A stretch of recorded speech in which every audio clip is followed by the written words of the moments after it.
আসসালামু আলাইকুম। আজকে মাদক বিরোধী যে আন্দোলন আমাদের চলমান রয়েছে সে বিষয়ে ২ টি কথা বলতে চাই। আমাদের স্বরাষ্ট্রমন্ত্রী সালাউদ্দিন সাহেব বলেছেন যে, আসলে সামাজিক আন্দোলন ব্যতীত মাদক নির্মূল সম্ভব নয়। অর্থাৎ আমরা সমাজের যারা মানুষ আছে তাদেরকে ১ম এ হচ্ছে সচেতন হইতে হবে।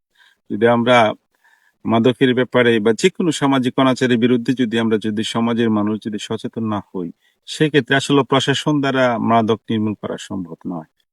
আপনি জানেন যে রাষ্ট্র কিন্তু ইতিমধ্যেই যারা মাদক কেনাবেচার সাথে জড়িত তাদের সর্বোচ্চ শাস্তি মৃত্যুদণ্ড কার্যকরের যে আইন সেটা ইতিমধ্যে করেছে।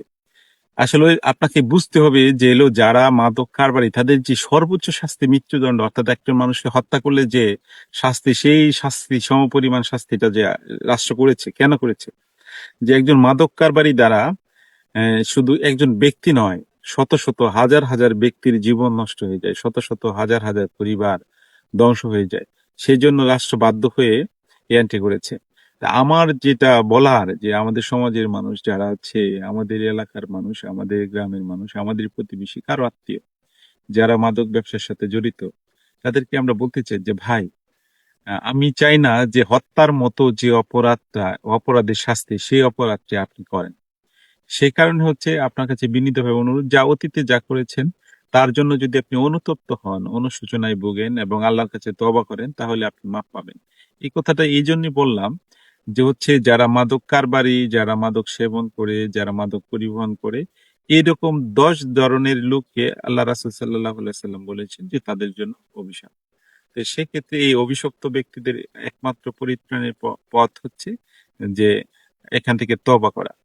আরেক জায়গায় বলা আছে যে যারা মাদক সেবন করে তারা হচ্ছে মানে ৪০ দিন তাদের ইবাদত হয় না। তো এর মানে এই নয় যে হচ্ছে আপনাকে ৪০ দিন ইবাদত থেকে বিরত থাকতে হবে। আপনি যদি ইবাদত করেন সেক্ষেত্রে হচ্ছে আমি এটা যতটুকু জানি যে সে হচ্ছে এক্সট্রা যে একটা সওয়াবের ব্যাপার ছিল সেটা আপনি হয়তো পাচ্ছেন না। কিন্তু হচ্ছে আপনার যেটা আপনার উপর ফরজ যেটা সেটা আদায় হয়ে যাবে। সেজন্য আপনাকে ইবাদত থেকে ফারাক থাকার জন্য নির্দেশনা নেই। বরং হচ্ছে যে এখান থেকে আপনি কোনো বেনিফিট পাচ্ছেন না যদি আপনি মাদকের সাথে সংশ্লিষ্ট থাকেন বা মাদক সেবন করেন।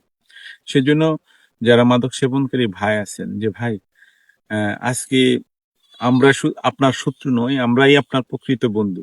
আমরা চাই যে হচ্ছে আপনি নিজে এখান থেকে বেরিয়ে আসেন। আজকে আপনি যদি মাদক সেবন করেন, আপনার যে সন্তান রয়েছে বা অনাগত সন্তান যারা আসবে, সেক্ষেত্রে হচ্ছে তারা হচ্ছে একজন মাদকাসক্ত পিতার প্রতি যে রেসপেক্ট সেটা ওভাবে থাকে না।